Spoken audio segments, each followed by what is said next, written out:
स्वागत है आपका नेक्स्ट नाइन न्यूज में। आपको इस रिपोर्ट में हम ये बताएंगे कि आखिरकार लता मंगेशकर जी का बचपन कैसा था। उन्होंने किस तरीके से अपनी जिंदगी में चुलबुलापन भी दिखाया और साथ ही साथ मस्ती करते करते, शरारत करते करते वो इतनी बड़ी स्टार बन गई थी। ये तो सभी को मालूम है कि उनके पिताजी ने ही उनको गायकी में डाला था, संगीत सिखाने के लिए, लेकिन उनका इंटरेस्ट नहीं था उस चीज में। लेकिन फिर भी घर के हालात को देखते हुए उन्होंने भी और उनके बाकी भाई बहनों ने संगीत सीखना शुरू कर दिया था। और फिर कुछ समय बाद उनके पिता की भी मृत्यु हो गई थी।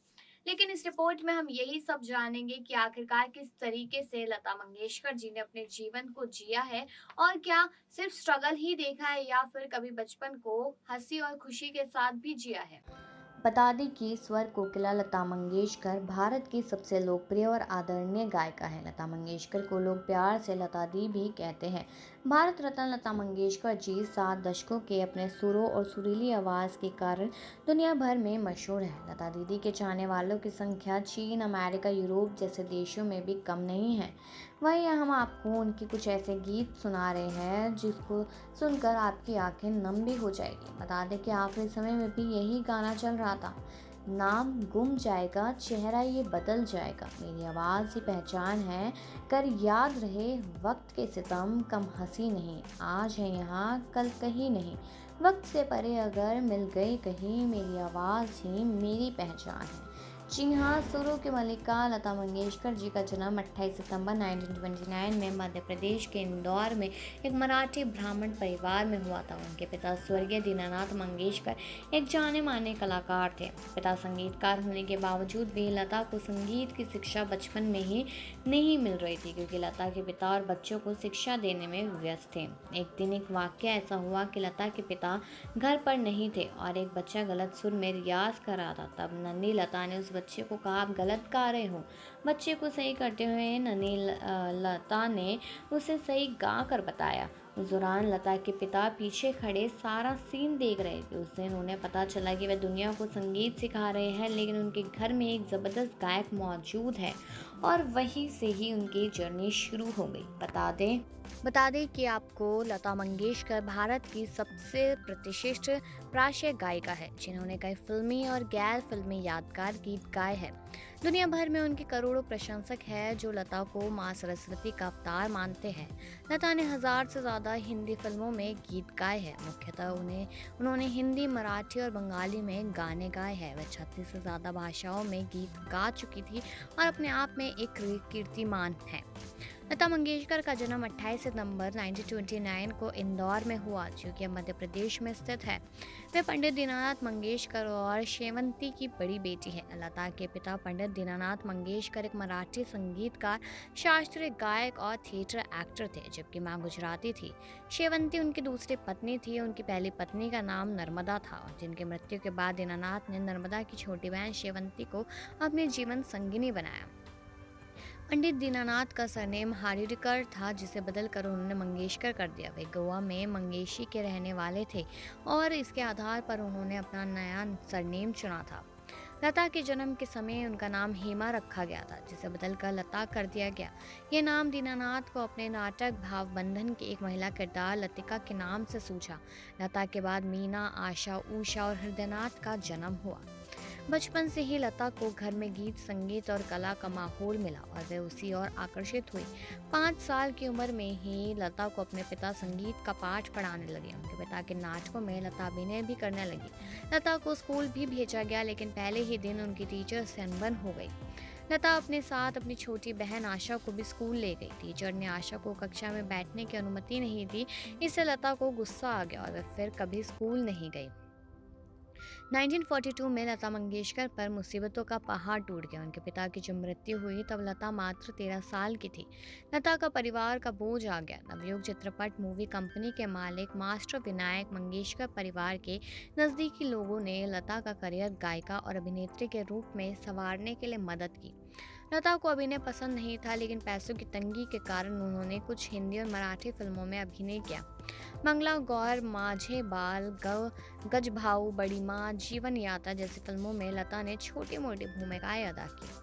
लता को सदाशिवराव नेवरेकर ने एक मराठी फिल्म में गाने का अवसर 1942 में दिया। लता ने गाना रिकॉर्ड भी किया, लेकिन फिल्म के फाइनल कट से वो गाना हटा दिया गया। 1942 में रिलीज हुई मंगला गौर में लता की आवाज़ सुनने को मिली। इस गाने की धुन दादा चांदेकर ने बनाई थी। 1943 में प्रदर्शित मराठी फिल्म गजाभाऊ में लता ने हिंदी गाना माता एक सपूत की दुनिया बदलते तू गाया था। 1945 में लता मंगेशकर मुंबई शिफ्ट हो गई और इसके बाद उनका करियर आकार लेने लगा।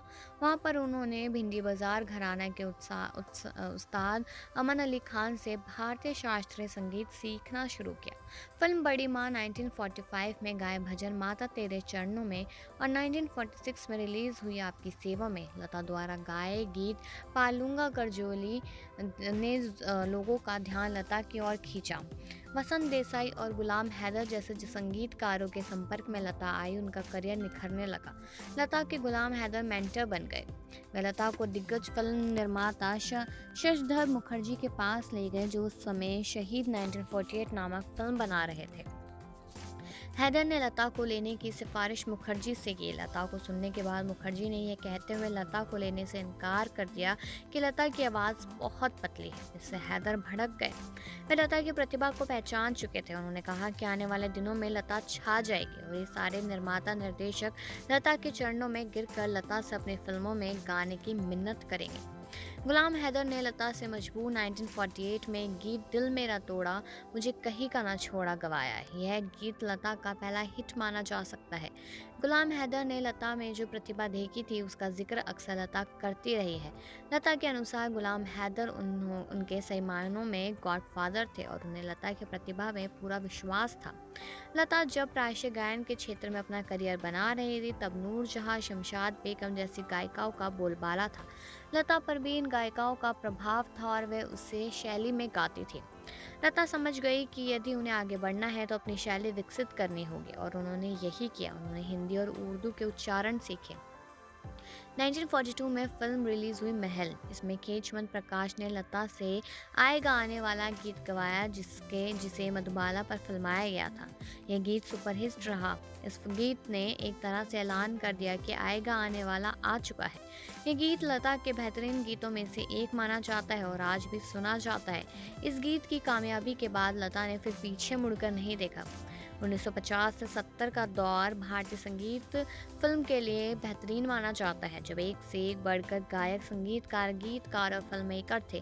सबने मिलकर बेहतरीन फिल्में और संगीत रचा और लता मंगेशकर के स्वरों में ढलकर एक से बढ़कर एक गीत सुनने को मिला। वहीं पर इन संगीतकारों के साथ लता ने उनके यादगार गीत गाए जिनकी लोकप्रियता की कोई सीमा नहीं रही। लता की आवाज़ का माधुर्य आमजन के सिर पर चढ़कर बोला। महिला गायकों ने इर्द गिर्द घूमना भी शुरू कर दिया था और वहीं पर आगे बताते चले कि कई फिल्में महज इसलिए सफल रही क्योंकि लता मंगेशकर के गाने बहुत ज़्यादा ही लोकप्रिय हो गए थे।